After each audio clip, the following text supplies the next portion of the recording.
महाशिवरात्रीपासून जाकीमिरा गावचा शिमगोत्सव सुरू झाला आहे। तिन्ही बाजूंनी अथांग अरबी समुद्र आणि झाडीत गोड्या पाण्याचे झरे। या मूळ स्थानातून देवीचे पवित्र असे पाणी मंदिरात आणून त्याची विधिवत पूजा करण्यात आली। ढोल ताशांच्या गजरात वाजत गाजत हे पाणी आणण्याची परंपरा कायम आहे। या दिवशी उत्साह वाखाणण्याजोगा असतो। सर्व मानकरी, मंदिर समितीचे सदस्य तसेच ग्रामस्थ या कार्यक्रमात सहभागी झाले। भाविक ढोल ताशांचा गजर करीत मिऱ्याच्या डोंगरात अतिशय दुर्गम अशा ठिकाणी अरुंद वाटेतून पायी तरमजल करीत जातात आणि वाघवली म्हणून प्रसिद्ध असलेल्या दुर्गम अशा ठिकाणाहून हे पाणी आणण्याची प्रथा आहे। तेथे पूजा अर्चा करून पाणी मंदिरात आणले जाते। देवीच्या स्थानावर पाणी अर्पण करून देवीचा कौल घेतला जातो। जाकीमिरा येथील शिमगोत्सव पालखीसाठी प्रसिद्ध आहे। ही पालखी भैरीबुवाच्या भेटीनंतर पुन्हा मंदिरात जाताना होळीचा शेंडा घेऊन जाते।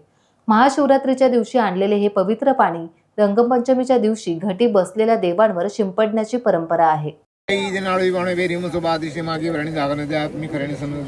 चतुर्शी मसालापत प्रमाणे महाशिवरात्री वाऱ्यावरनं पाणी आपल्या गादीला नेण्यासाठी आपला गाव आलेला आहे। त्याने आपल्या यथाशक्ती सेवा चाकरी केली करण्यास सवरण्यात काय कोणाच्या हातून चूक भूल झाली तर माफ करून केली, सेवा मान्य करून घेऊन तसंच आपल्या तुम्ही गादीला रुजू झाले पाहिजेत। आणि शिमगोत्सव आहे तो चांगला आनंदात उत्साह चांगला पार पडेल याची तुम्ही जबाबदारी घ्या। सर्वांना सुख देऊन सर्वांना सुख दे। आणि तसंच आपल्या ह्या महाशिवरात्रीपासून पुढच्या महाशिवरात्री संपूर्ण गाव चतुर्शीची राखण रखवाली करा। सर्वांना टाइम्स डिजिटलला लाईक करा, सबस्क्राईब करा, शेअर करा आणि बेल आयकॉन दाबायला विसरू नका।